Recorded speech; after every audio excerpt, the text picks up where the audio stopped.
তারা স্ক্রিনশট নিয়ে বিদ্যাটাকে ভালোভাবে একটা ডায়েরিতে লিখে রাখেন। মোবাইল থেকে করবেন না, আমি বারবার বলি মোবাইল থেকে দেখে দেখে কোনো কিছু করবেন না। মোবাইল থেকে নিয়ে একটা ডায়েরিতে লিখে রাখবেন, লিখে রেখে ওই জায়গায় আতর লাগায় রাখেন। আতর লাগায় রাখার পরে এই তাবিজটাকে যে কোনো একটা শনিবারের দিন করার জন্য যাবেন। শনিবারের দিন আপনি একটা কবরস্থানে যাবেন, সাথে লুক নিয়ে যেতে পারবেন, কোনো সমস্যা নেই। একটা লুক নিয়ে যাবেন, নিয়ে একটা কবরস্থানে গিয়ে কবরের উপরে সাদা কাপড় বিছাবেন। সাদা কাপড় বিছায় মাঝখানে আপনি মোমবাতি জ্বলে আপনি মোমবাতির সামনে বসবেন। মোমবাতির সামনে বসি মুখের ভিতরে লবণ দিয়ে এই তাবিজটা লেখা শুরু করবেন, ঠিক আছে? এবং দক্ষিণ দিক মুখ করে বসবেন, ঠিক আছে? তো বসার পরে তাবিজটা লেখা শুরু করবেন। তাবিজটা কিভাবে লিখবেন? তাবিজটা লিখবেন কলা পাতার উপরে। কলা পাতা আছে না, বা আমাদের ওখানে লেবুস পাতা বলে কলা পাতারে, তো আমি শুদ্ধভাবে বললাম কলা পাতার উপরে তাবিজটা লিখবেন। তাবিজটা লিখবেন লাল মুলুকের রক্ত, তার সাথে কুমকুম মিশ্রিত করবেন।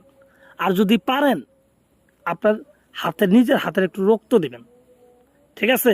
এই তিনটে জিনিস মিশ্রিত করি আপনি একটা কালি বানাইলেন। সেই কালি দিয়ে নিম গাছের ডাল কাটি কলম বানাবেন। সেই কলম ধারা আপনার কলা পাতার উপরে বিদ্যাটা লিখবেন। বিদ্যাটা লিখার পরে একটা বিদ্যা লিখলেও হবে। তো লিখার পরে এই তাবিজের নিচে যে নাম, যে শত্রুকে করতে চান তার নাম, তার বাবার নাম লিখবেন। আর এটা যদি মেয়ের ক্ষেত্রে হয় তাহলে মেয়ের নাম আর মেয়ের মায়ের নাম লিখবেন। তা অনেকে বলতে পারেন যে মেয়েদের মায়ের নামগুলো জানা কষ্টকর। আমি একটা সহজ বুদ্ধি দেই, যে মেয়েগুলার বিয়ে হয়েছে, আপনার শত্রু যে বিয়ে হয়েছে, বিয়ে হওয়ার পর তার স্বামীর নাম দিয়েও কিন্তু কাজ হবে। তার স্বামীর নাম দিবেন, ঠিক আছে? এইভাবে সুন্দর করে নামটা লিখবেন। লিখার পর আপনি এই কলাপাতার অপর পৃষ্ঠায় লিখবেন যে শত্রু কী ধরনের ক্ষতিটা চান, প্যারালাইসিস চান নাকি মেরে ফেলতে চান, এটা সুন্দরভাবে লিখবেন। লিখে, ঠিক আছে, আপনার কলা পাতাটা আপনি সুন্দর করে বলটাবেন, ঠিক আছে?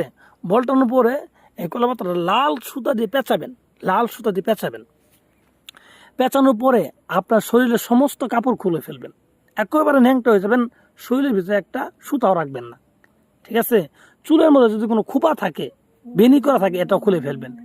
খুলে আপনি যে কোনো একটা কবরে যে মাথা আছে, যেখানে মাথাটা রাখে কবরের মাথার সাইডে, এই সাইডে একটু গর্ত করে খালি তাবিজটা ফেলাই দিয়ে আপনি বাড়িতে চলে আসবেন।